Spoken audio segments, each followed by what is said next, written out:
अस्सलाम वालेकुम, कैसे हैं आप सब। Welcome back to my channel. India की बात कर लेते हैं। कल खैर हम नहीं कर सके, ये थोड़ी सी पुरानी खबरें हैं, बट या कल हम बात नहीं कर सके थे क्योंकि खैर शब महराज भी थी, दैट्स व्हाई भी मसरूफियात थी।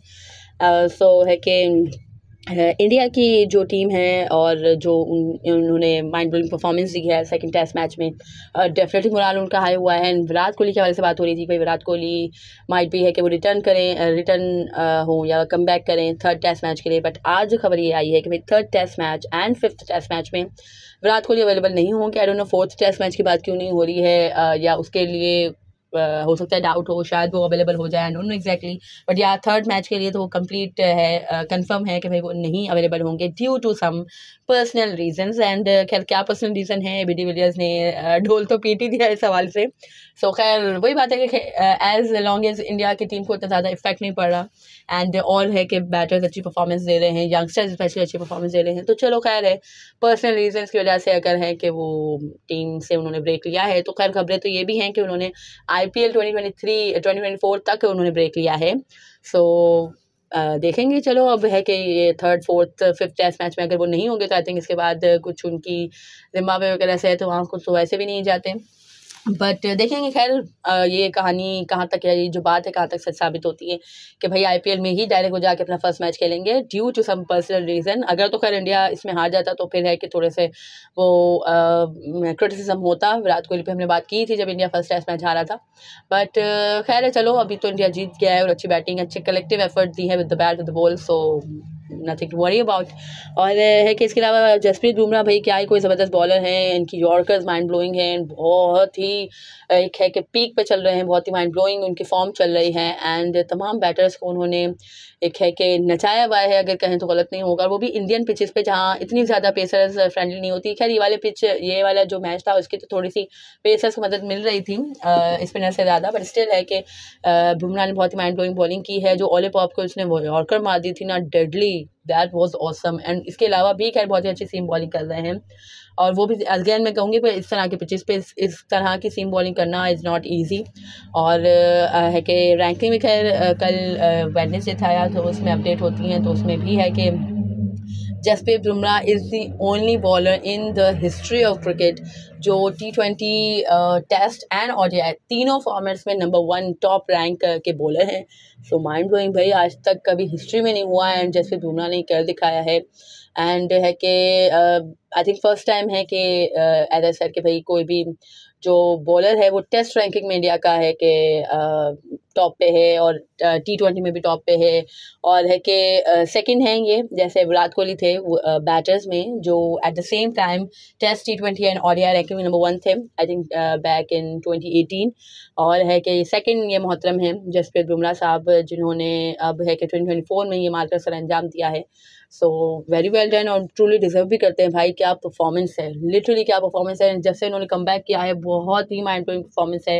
एशिया कप उन्होंने जीता है, इससे पहले कुछ आई थिंक आयरलैंड के अगेंस्ट है कि उन्होंने मैच में कैप्टनसी भी की थी पूरे सीरीज में, उसमें भी वो मैन ऑफ द मैच रहे थे। एशिया कप में उनकी कंट्रीब्यूशन माइंड ब्लोइंग थी, वर्ल्ड कप में माइंड ब्लोइंग कंट्रीब्यूशन थी।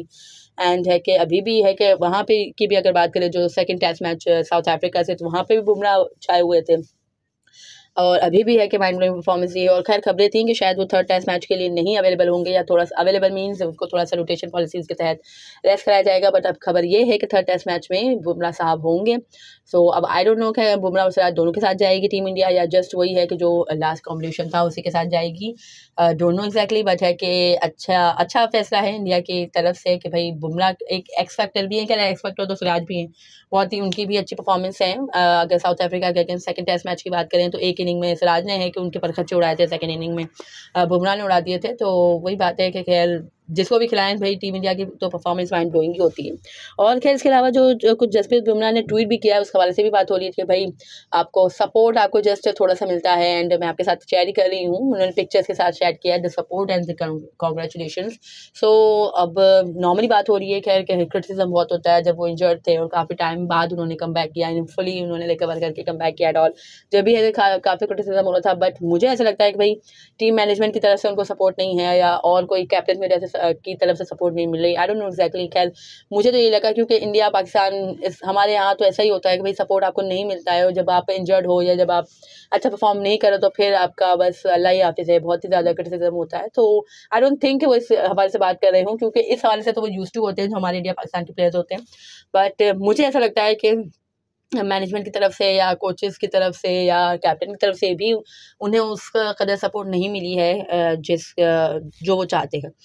इसके अलावा खैर जो हमारे ईशान किशन साहब हैं, उनके हवाले से भी मैंने पहले बात की थी कि भाई कुछ उनकी फ़ाइट हो गई थी, कुछ है कि उनके कन्फ्लिक्ट्स चल रहे हैं मैनेजमेंट से एंड कैप्टन वगैरह से। तो अब है कि ये कंफर्म हो गया है, क्योंकि रणजी ट्रॉफी भी नहीं खेल रहे हैं, जबकि राहुल द्रविड़ ने प्रेस कॉन्फ्रेंस में ही कहा था जब सेकंड टेस्ट मैच वो जीते थे कि भाई अब उसको खेलना चाहिए, ईशान किशन को डोमेस्टिक खेलना चाहिए to make come back in Indian team.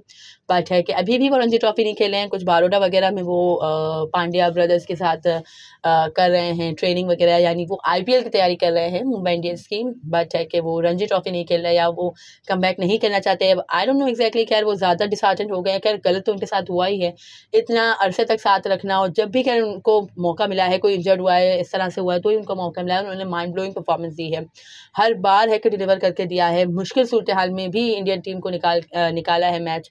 So I think उनके साथ थोड़ी ज़्यादती तो हुई है, बट स्टिल भाई अब ऐसा तो होता है, तो थोड़ा सा मज़ीद है कि सब्र करते तो सही था। बट खबरें वही आ रही है जो मैंने पहले आपके साथ शेयर की थी कि भाई कुछ गड़बड़ है। सो देखते हैं कि अब ऊँट किस कलर बैठता है, और आया वो रणजी ट्रॉफी खेलेंगे या नहीं खेलेंगे, वरना खेलनी चाहिए, क्योंकि भाई आप लीग कितना ही खेल लोगे, आईपीएल में आप कितना ही है कि वो कर सकोगे। और अभी आपका डोमेस्टिक टूर्नामेंट हो रहा है फर्स्ट क्लास का रणजी ट्रॉफी, तो आपको उसमें भी खेलना चाहिए, दैट्स व्हाट आई थिंक। और इतना ज़्यादा आपको है कि ईगो को अपने बीच में नहीं लाना चाहिए। ऑल्सो आई एग्री, मैं बार बार कह रही हूँ कि भाई गलत तो हुआ है, बट स्टिल थोड़ा सा सब्र कर लो तो सब्र का फल मीठा ही होता है। सो खैर that was it from this video. अगर आपको मेरी वीडियो पसंद आई हो तो लाइक कीजिएगा, share it with friends and family, and do subscribe to my channel for more such content. अल्लाह हाफिज़।